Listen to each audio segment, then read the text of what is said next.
ఈ వేకువకాల క్రిస్మస్ ఆరాధనలకు చేరి వచ్చిన మీ అందరికీ నా హృదయపూర్వక వందనాలు తెలియజేస్తుంటున్నాను. అందరికి వందనాలమ్మా, అయ్యా వందనాలు. ఇట్టి సమయంలో కొద్ది నిమిషాలు దేవుని వాక్యాన్ని మనం విందాం. దానికంటే ముందుగా నిన్నటి దినాన ఏం వాక్యం విన్నామో గుర్తుందమ్మా, చెప్తారా? అదేనా? రైట్. నిత్యుడగు తండ్రి. మన ప్రభువైన యేసుక్రీస్తు వారికి ఉన్నటువంటి అనేక నామములలో యెషయా గ్రంథం 9:6 ప్రకారం మరొక పేరు ఏంటంట? నిత్యుడగు తండ్రి. దేని కొరకు ఆయనని మనం నిత్యుడగు తండ్రి అని పిలుస్తాము అని ఆలోచన చేస్తే, మన శరీర సంబంధి అయిన తండ్రి వలె ఆయన మనలను కన్నాడు, లేదా జన్మనిచ్చాడు, లేదా మనల్ని పుట్టించాడని, ఆయనే మనల్ని పుట్టించినని ఎన్నో విషయాలను మనం విన్నాం. అలాగే ఆయన మనల్ని పోషిస్తున్నాడు అని కూడా, లేదా సంరక్షిస్తున్నాడు అని కూడా మనం విన్నాం. అలాగే ఆయన మనకు రక్త సంబంధముగా, లేదా మన కొరకు రక్తం కార్చిన దేవుడని, లేదా తన రక్తము ద్వారా మనల్ని సంపాదించాడని, కొన్నాడని దేవుని వాక్యంలో మనం విన్నాం. అలాగే ఆయన మన కొరకు ఆస్తిని కూడా సమకూర్చాడు. పరలోక రాజ్యములో మనందరి కొరకు అక్షయమైన స్వాస్థ్యమును మన కొరకు సిద్ధపరిచి ఉన్నాడని లేఖనాల ద్వారా మనం విన్నాం. అందుకనే ఆయన మనకు నిత్యుడగు తండ్రి. మన తండ్రులు శాశ్వత కాలం మనతో ఉండరు, కానీ నిత్యము మనతో ఉండే పరలోకపు తండ్రి ఆయనే గనక ఆయన పేరు ఏం పేరంట?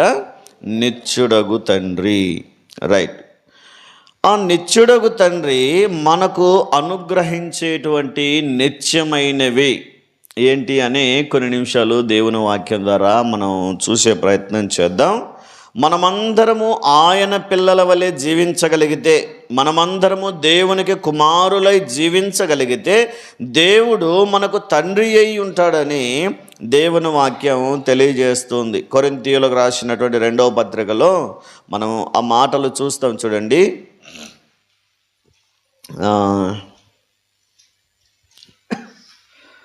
6వ అధ్యాయము 16 నుంచి 18 వరకు కలిసి ఉన్నాయి. చదువుదాం ఒకసారి.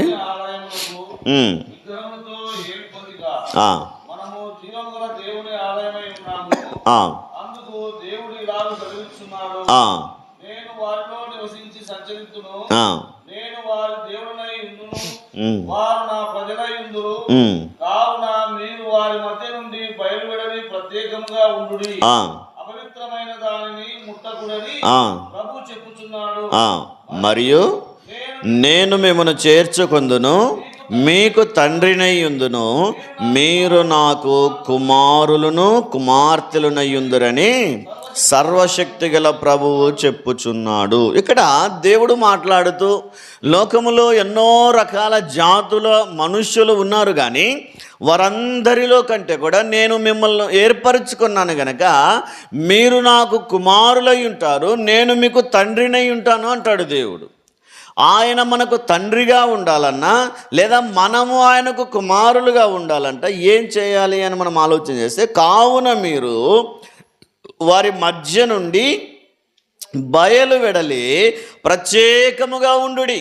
ఎవరైతే ప్రత్యేకమైన జీవితాన్ని కలిగి జీవిస్తారో, ఎవరైతే ప్రత్యేకమైన పరిశుద్ధమైన పవిత్రమైన జీవితాన్ని కలిగి జీవిస్తారో, అట్లాంటి వారందరూ దేవునికి కుమారులని దేవుడు అలాంటి వారందరికీ నిత్యుడగు తండ్రి అని దేవుని వాక్యం చాలా స్పష్టంగా తెలియజేస్తుంది. కాబట్టి మనం కూడా మన పాప జీవితాన్ని విడిచి, లోకాశలను, శరీరాశలను, నేత్రాశలను విడిచి ఎప్పుడైతే దేవుని కొరకు నమ్మకముగా జీవిస్తామో అప్పుడు ఆయన మనకు నిత్యుడగు తండ్రిగా ఉంటాడు. మనము ఆయనకు కుమారులమై ఉంటామని, ఆయన వారసులమై ఉంటామని దేవుని వాక్యం తెలియజేస్తుంది. అప్పుడు ఆయన బిడ్డలుగా జీవించినప్పుడు ఆయన మనకు ఏమనుగ్రహించాడు అని మనం ఆలోచన చేస్తే, హెబ్రీ పత్రికలో పౌలు గారు ఒక మాట అంటారు. చూడండి, హెబ్రీలకు రాసినటువంటి పత్రిక 9వ అధ్యాయము ఒకసారి 11వ వచనాన్ని చదువుదాం.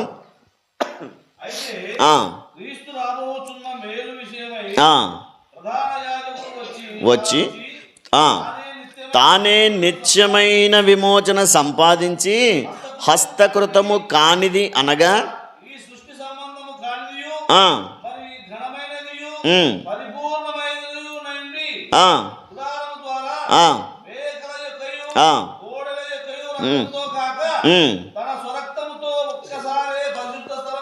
ప్రవేశించెను. చాలు, ఇక్కడ చూడండి, మనందరి పాపములను తొలగించడానికి ప్రభు అయిన యేసుక్రీస్తు వారు ఒక్కసారే తన స్వరక్తము ద్వారా పరిశుద్ధమైన స్థలములో ప్రవేశించాడని ఈ లేఖనాలలో అపోస్తలుడైన పౌలు మాట్లాడుతూ తానే మనందరి కొరకు మేలు కలుగునట్లుగా ఏం చేశాడంట? నిత్యమైన విమోచనను సంపాదించాడంట. అంటే దేవుడు తన ప్రాణం పెట్టడం ద్వారా, దేవుడు తన రక్తం కార్చడం ద్వారా ఏం సంపాదించాడంట చెప్పండి? విడుదల. అదేనా? మాకు తెలుసులే సార్ అంటారు. ఇప్పుడు చెప్పిన తర్వాత మాకు తెలుసులే సార్ అంటారు. ఏంటంటే విమోచన అంటే విడుదల. ఎట్లాంటి విమోచన అంటే నిత్యమైన విమోచన, అంటే నిత్యమైన విడుదల. అంటే శాశ్వత కాలం వరకు మనల్ని విడిపించాడు దేవుడు. నిత్యుడగు తండ్రి అయినటువంటి దేవుడు మనలను నిత్య విమోచన ద్వారా విడిపించాడని. ఎక్కడి నుండి అని మనం ఆలోచన చేస్తే మన పాపములో నుండి మనలను నిత్యము విడిపించాడు. విడుదల అంటే రకాలు ఉంటాయి. ఏదైనా ఒక కేసు అయిందనుకోండి, నా మీదే, నేను స్టేషన్కి వెళ్ళాను అనుకోండి, బెయిల్ ఇస్తారు. అది నిత్యం విడుదల. అది కొంచెం బెయిల్ అంటే ఏంటి? నీ మీద కేసు రుజువైనంత వరకు నువ్వు నీ పనులు చేసుకోవచ్చు, కేసు రుజువైన తర్వాత నీ కథ ఉంటుంది అంటారు. అదేనా? అంటే బెయిల్ అంటే విడుదల చేసినట్టే, ఆ జైల్లో నుండి మనల్ని విడిచినట్టే. కానీ అది రుజువైనంత వరకు, అది రుజువైన తర్వాత మరలా వెళ్ళి స్టేషన్లో కూర్చోవలసిందే. అంటే విడుదల తాత్కాలికమైన విడుదల కాదు. దేవుడు ఇచ్చింది ఎట్లాంటి విడుదల అంట? శాశ్వతమైనది. అది నిత్యము విడుదల. ఇంకా మనకు పాపముతో జోలి లేకుండా, పాపముతో ఇక పని లేకుండా దేవుడు మనల్ని నిత్యము విడిపించాడు, లేదా శాశ్వత కాలం విడుదల కలిగించాడని దేవుని వాక్యం తెలియజేస్తుంది. ఐగుప్తులో నుంచి విడిపించినటువంటి ఇశ్రాయేలీయులు మరలా ఐగుప్తుకి వెళ్ళారా? వెళ్ళలేదు. ఇంకా ఆ బానిసత్వంలో నుంచి దేవుడు విడిపించి తీసుకొని వచ్చాడు గనక ఆ బానిస బ్రతుకులలో నుంచి శాశ్వత కాలం దేవుడు విడిపించాడు. అయితే వీరు తిరుగుబాటును బట్టి తర్వాత బబులోనుకు కొనిపోబడ్డారు. మరలా బబులోనుకు బానిసలుగా వెళ్ళిపోయారు, మరలా బందీలుగా చెరగా వెళ్ళిపోయారు. వారి అతిక్రమాన్ని బట్టి దేవుడైతే శాశ్వతమైన విమోచన ఇచ్చాడు, శాశ్వతమైన విడుదలను ఇచ్చాడు. కానీ వారి అతిక్రమాన్ని బట్టి మరలా బబులోనుకు, దేవుని దగ్గర వారు చేసిన తిరుగుబాటుకు, అహంకారానికి, అతిక్రమానికి మరలా వారు చెరగా కొనిపోబడ్డారు. అయితే దేవుడు ఏం చేశాడు? ఆ బబులోను నుంచి కూడా విడిపించుకొని తీసుకొని వచ్చాడు. దేవుడు విడిపిస్తూనే ఉన్నాడు. మానవులు మరలా మరలా లొంగిపోతూ దాస్యత్వంలోనికి, బానిసత్వంలోనికి వెళ్తూనే ఉన్నారు. ఈరోజు దేవుని ద్వారా విడుదల పొందిన మనము కూడా పాపములో నుంచి శాశ్వతంగా విడిపించబడ్డాం. కానీ మరలా కొన్నిసార్లు మనం కూడా ఏమైపోతున్నామంట? మరలా బానిసత్వంలోనికి వెళ్ళిపోతున్నాం. పాపములో నుంచి విడిపించబడిన మనము, పాపములో నుంచి విడుదల పొందిన మనము, విమోచన పొందినటువంటి మనము శాశ్వత కాలమైన విమోచనను అనుభవించకుండా మరలా మన తిరుగుబాటును బట్టి ఎక్కడికి వెళ్ళిపోతున్నామంట? మరలా బానిస బ్రతుకులోనికి, మరలా పాపములోనికి మనం వెళ్ళిపోతున్నామని దేవుని వాక్యం తెలియజేస్తుంది. అయితే మనకు కలిగినటువంటి ఈ విమోచన అతి శ్రేష్టమైనదని దేవుని వాక్యం తెలియజేస్తుంది. యేసుక్రీస్తు వారు దిగి వచ్చింది కూడా మనల్ని విడిపించడానికేనని మార్కు సువార్తలో మనం చూస్తాం. చూడండి ఒకసారి, మార్కు సువార్త 10వ అధ్యాయము 45వ వచనాన్ని ఒకసారి చదువుదాం. పరిచారము చేయించుకొనుటకు రాలేదు కానీ పరిచారము చేయుటకును అనేకులకు ప్రతిగా విమోచన క్రయధనముగా తన ప్రాణమునిచ్చుటకును వచ్చెను. అనేకులకు ప్రతిగా విమోచన క్రయధనముగా దేవుడు తన ప్రాణాన్ని ఇవ్వడానికి వచ్చాడంట. మనమందరం మరలా బానిస బ్రతుకులోకి వెళ్ళిపోతున్నామని, మనమందరము మరలా పాపాన్ని చేస్తున్నాం, మరలా దోషాన్ని తెచ్చుకుంటున్నాం, మరలా శాపాన్ని తెచ్చుకుంటున్నామని శాశ్వతమైన విమోచన ఇవ్వడానికి విమోచన క్రయధనముగా తన ప్రాణమును అర్పించి ఉన్నాడని దేవుని వాక్యం తెలియజేస్తుంది. అందుకనే ప్రభువైన యేసుక్రీస్తు వారు కార్చిన రక్తము వలన మనకు విమోచన కలుగుతుందని ఎఫ్ఎస్సి పత్రికలో మనం చూస్తాం. చూడండి, ఎఫ్ఎస్సీలకు రాసినటువంటి పత్రిక 1వ అధ్యాయము ఒకసారి 7వ వచనాన్ని చదువుదాం. చూడండి. దేవుని కృపా మహదైశ్వర్యమును బట్టి ఆ ప్రియుని యందు ఆయన రక్తము వలన మనకు విమోచనము అనగా మన అపరాధములకు క్షమాపణ మనకు కలిగి ఉన్నది. ఇక్కడ చూస్తాం చూడండి, దేవుని రక్తము వలన విమోచన కలిగింది మనకు. యేసుక్రీస్తు వారే రక్తం కార్చకపోతే, యేసుక్రీస్తు వారే ప్రాణం పెట్టకపోతే, యేసుక్రీస్తు వారే క్రయధనముగా తన శరీరమును అర్పించకపోతే, తను తానే రిక్తునిగా చేసుకోకపోతే, యేసుక్రీస్తు వారు తనను తాను తగ్గించుకొని పసిబాలుడిగా జన్మించకపోతే మనకు విమోచన దొరికేది కాదని, విమోచన కలిగేది కాదని దేవుని వాక్యం తెలియజేస్తుంది. కాబట్టి మనకు విమోచన కలగడానికి కారణం యేసుక్రీస్తు వారు చిందించిన రక్తం. ఆయన చిందించిన రక్తం, ఆయన ఎలా చిందించగలిగాడు అంటే ఆయన మానవుడిగా జన్మించడాన్ని బట్టి. కాబట్టి క్రిస్మస్లో ఆయన జన్మించినందుకు మనకు విమోచన కలిగిందని దేవుని వాక్యం తెలియజేస్తుంది. కాబట్టి మనకు నిత్యుడగు తండ్రి అయిన దేవుడు మనకేం అనుగ్రహిస్తాడంటే, మొదటిగా నిత్యమైన విమోచన అనుగ్రహిస్తున్నాడని దేవుని వాక్యం తెలియజేస్తుంది. రెండవదిగా మనం చూస్తే యెషయా గ్రంథంలోనికి రండి ఒకసారి. 60వ అధ్యాయము 19వ వచనాన్ని ఒకసారి చదువుదాం.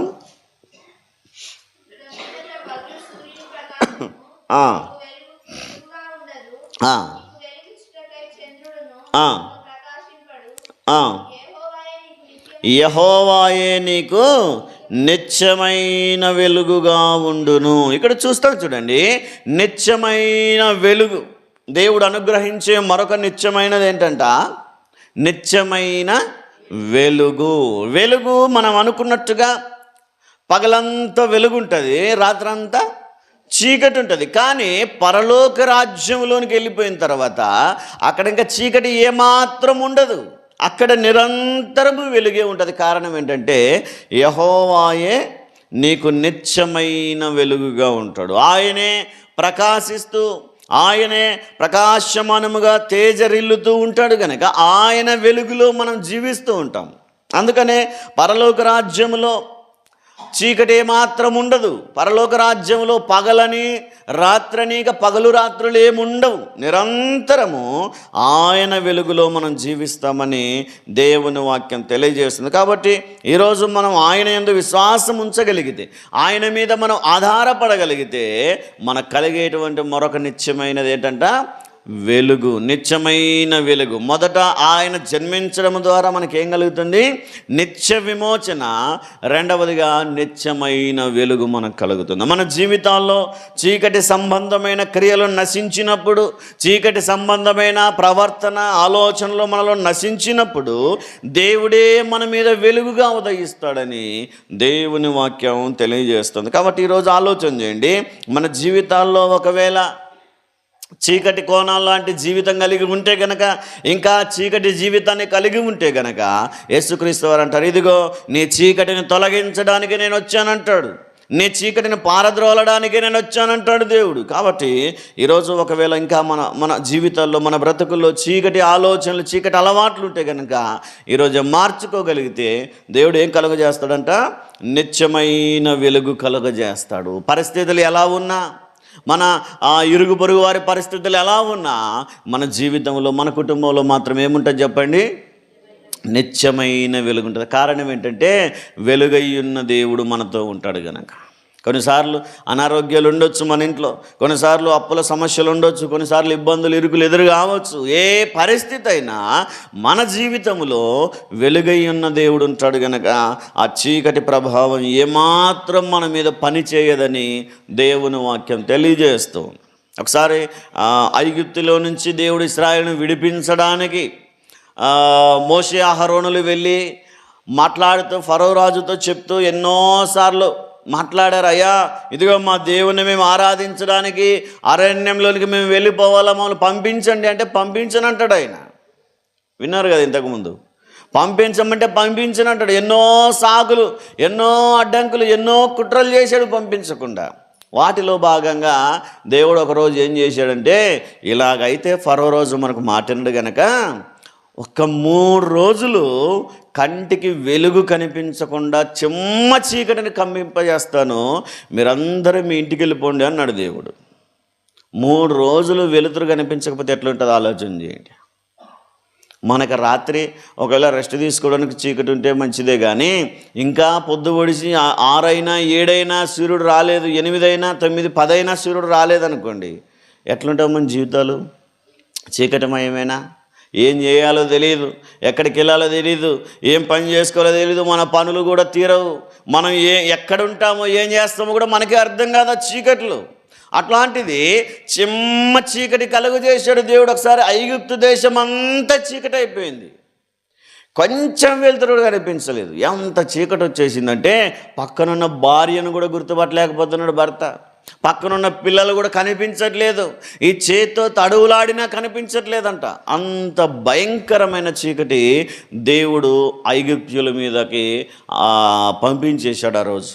3 రోజులు, ఒక్కరోజు కాదు, ఏదో పొద్దునంతా ఉందిలే, రాత్రంతా చీకటి ఉందిలే, మరలా పొద్దుయ్యాక పొద్దు పొడుస్తాం అనుకోవడానికి లేదంట. 3 రోజులు కంప్లీట్గా చీకటి ఉందని దేవుని వాక్యంలో మనం చూస్తాం. చూడండి ఒకసారి నిర్గమకాండంలోనికి రాగలిగితే 10వ అధ్యాయంలో మనం ఈ సందర్భాలను చూస్తాం. చూడండి 10వ అధ్యాయము ఒకసారి 21 నుంచి చదువుదాం. ఆకాశం వైపు నీ చెయ్యి చాపము, ఐగుప్తు దేశము మీద చీకటి, చేతికి తెలియనంత చిక్కని చీకటి కమ్మున నేను. మోషే ఆకాశం వైపు తన చెయ్యి ఎత్తినప్పుడు ఐగుప్తు దేశమంతయు 3 దినములు ఏమైపోయిందంట? గాఢాంధకారం అయిపోయింది. ఏమాత్రం వెలుతురు లేదు, ఇంటిలో వెలుతురు లేదు, హాల్లో వెలుతురు లేదు, బయట వెలుతురు లేదు, ఎక్కడ వెలుతురు లేదు. 3 రోజులు కంప్లీట్గా గాఢాంధకారం అయిపోయిందంట. సూర్యుడు ఉదయించాడో లేదో తెలియదు, కానీ ఐగుప్తు దేశం అంతా ఏం కమ్ముకుంది? గాఢాంధకారమైన చిక్కని చీకటి అనే వ్రాయబడింది. చేతికి తెలుస్తూ ఉందంట, తడువులాడుతుంటే కనిపించట్లేదు, ఒకరినొకరు గుర్తుపట్టలేకపోతున్నారు. కిటికీ ఎక్కడుందో తెలీదు, తలుపు ఎక్కడుందో తెలీదు, ఎక్కడ కూర్చుంటున్నామో, ఎక్కడ పడుకుంటున్నామో, ఎక్కడ లేస్తున్నామో ఏమీ అర్థం కానంత చిక్కని చీకటి ఆ దేశంలో కమ్ముకుపోయిందని దేవుని వాక్యం తెలియజేసింది. అయినా దేవుని నమ్మినటువంటి ఇశ్రాయేలీయుల కుటుంబములలో చూస్తాం. చూడండి 23వ వచనాన్ని ఒకసారి చదువుదాం. 3 దినములు ఒకరినొకడు కనుగొనలేదు, ఎవడను తానున్న చోట నుండి లేవలేకపోయెను. అయినను ఇశ్రాయేలీయులందరికి వారి నివాసములలో వెలుగుండెను. హల్లెలూయా, హల్లెలూయా. ఆ దేశమంతా చీకటి కమ్ముకుని పోయింది, ఆ దేశమంతా గాఢాంధకారం అయిపోయింది. ఎవడి ఇంటిలో వెలుతురు లేదు, కానీ ఎక్కడుందంట వెలుతురు? ఇశ్రాయేలీయుల నివాసములలో వెలుగుండెను. ఏంటా వెలుగు? దేవుడే వారి మధ్య వెలుగై ఉన్నాడంట. ఆలోచన చేయండి, దేవుడుంటే మన జీవితాలు వెలిగించబడతాయి. ఇశ్రాయేలుల జీవితాలలో, ఇశ్రాయేలుల కుటుంబాలలో దేవుడు వారు నా పిల్లలు అనుకున్నాడు గనక ఆ దేశమంతా చీకటి కమ్మినా అక్కడ వెలుగుంది. ఆలోచన చేయండి, ఊరంతా కరెంటు వేయం, మన ఇంట్లో లైట్ ఉంటే ఎట్లుంటుంది? బాగుంటుంది కదా? ఆలోచన చేయండి, దేశమంతా చీకటిగా ఉన్న ఇశ్రాయేలు కుటుంబాల్లో చీకటి ఏమాత్రము లేదని దేవుని వాక్యం తెలియజేసి, అందుకనే ఈరోజు మనం కూడా దేశమంతా పాపమనే చీకటి చేత, పాపమనే గాఢాంధకారము చేత కప్పబడినప్పుడు మన జీవితాలలో వెలుగుండాలంటే పాపం ఉండకూడదని దేవుని వాక్యం తెలియజేస్తుంది. దేవునిని మనం నమ్ముకొని, దేవుని మీద ఆధారపడి, దేవుని మీద విశ్వాసం ఉంచి జీవించగలిగితే మన జీవితాల్లో, మన కుటుంబాలలో కూడా ఏముంటుందంట? వెలుగుంటుంది. అది కూడా నిత్యమైన వెలుగు. ఎవరైనా ప్రభు అయిన యేసుక్రీస్తు వారే మనకు నిత్యమైన వెలుగుగా ఉంటాడు. ఆయనే మనతో ఉంటే ఇంకా చీకటి ఉండదు.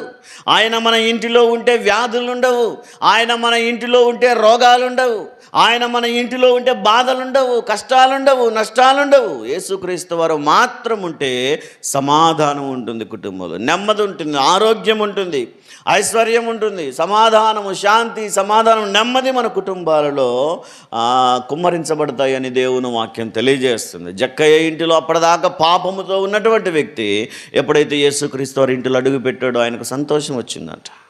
ఆ కుటుంబంలో రక్షణ కలిగింది, ఆ కుటుంబంలో నెమ్మది కలిగింది, ఆ కుటుంబంలో ఆ వెలుగు కలిగిందని దేవుని వాక్యం తెలియజేస్తుంది. మార్త మరియ లాజరు ఇంటిలో కూడా జీవం కలిగింది. కారణం యేసుక్రీస్తు వారు అడుగు పెట్టినందుకు. ఈరోజు మన జీవితాల్లో మన కుటుంబాల్లో కూడా యేసుక్రీస్తు వారిని తండ్రిగా మనం కలిగి ఉంటే మన కుటుంబాలకు కూడా ఏం కలుగుతుందంట? నిత్యమైన వెలుగు కలుగుతుందని దేవుని వాక్యం తెలియజేస్తుంది. మూడవదిగా మనం చూస్తాం, ఆయన అనుగ్రహించే మరొక నిత్యమైన ఆశీర్వాదం ఏంటని ఆలోచన చేస్తే యోహాను గారు రాసిన 3వ పత్రికలోనికి రండి ఒకసారి. మొదటి పత్రికలోనే చూడండి, మొదటి అధ్యాయము మొదటి 2 వచనాలు చదువుదాం ఒకసారి.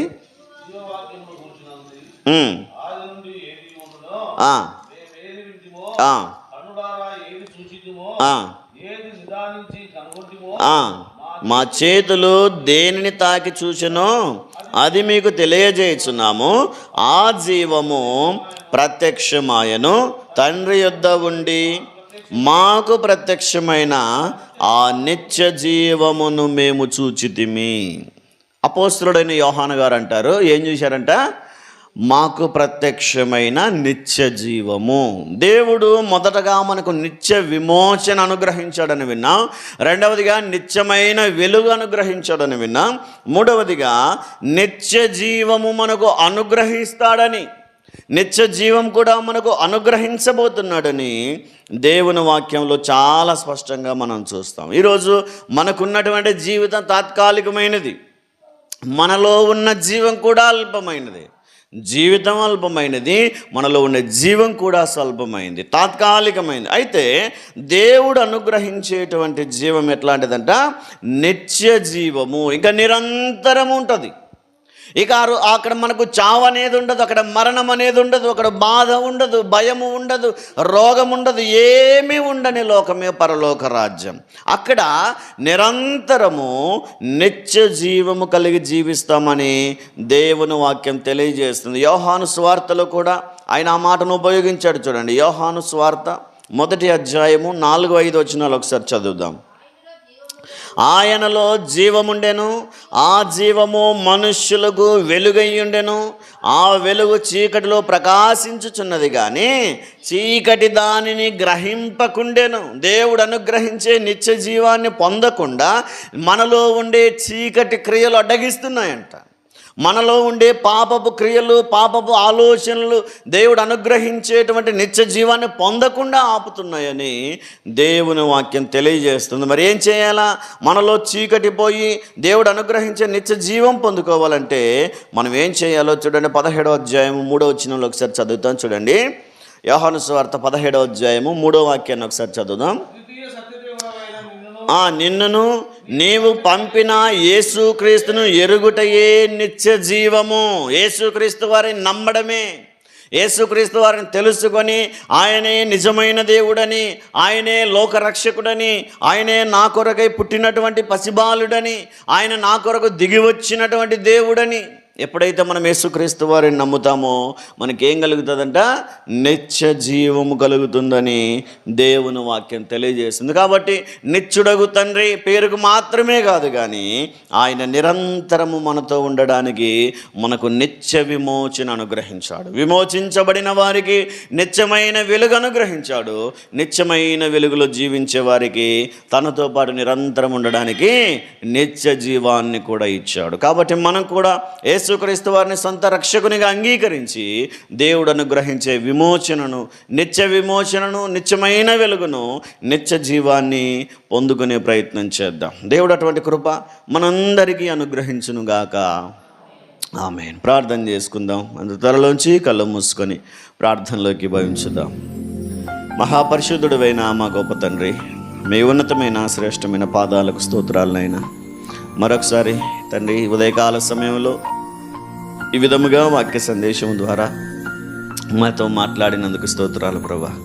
నిజముగా మీ యందు విశ్వాసం కలిగి జీవిస్తే మాకు నిత్యమైన విమోచన కలుగుతుందని, నిత్యమైన వెలుగు కలుగుతుందని, నిత్య జీవము కలుగుతుందని మీరు వాక్యములో మాతో మాట్లాడినందుకు స్తోత్రాలు ప్రభా. నిజముగా మాలో ఒకవేళ చీకటి ఉందేమో, మాలో చీకటి క్రియలు, చీకటి ఆలోచనలు, చీకటి తలంపుల ప్రవర్తన మాలో ఉందేమో దయతో వాళ్ళు క్షమించి తండ్రి మాకు విడుదలను, విమోచనను అనుగ్రహించమని ప్రార్థిస్తుంటున్నాం నాయన.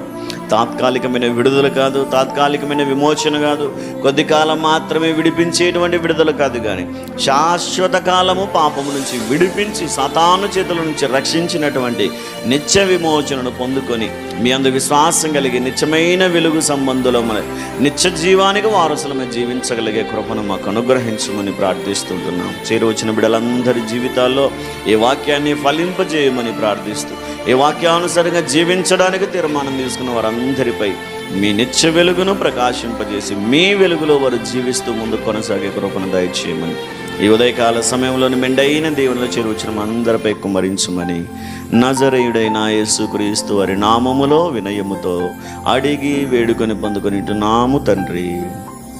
ఆమేన్.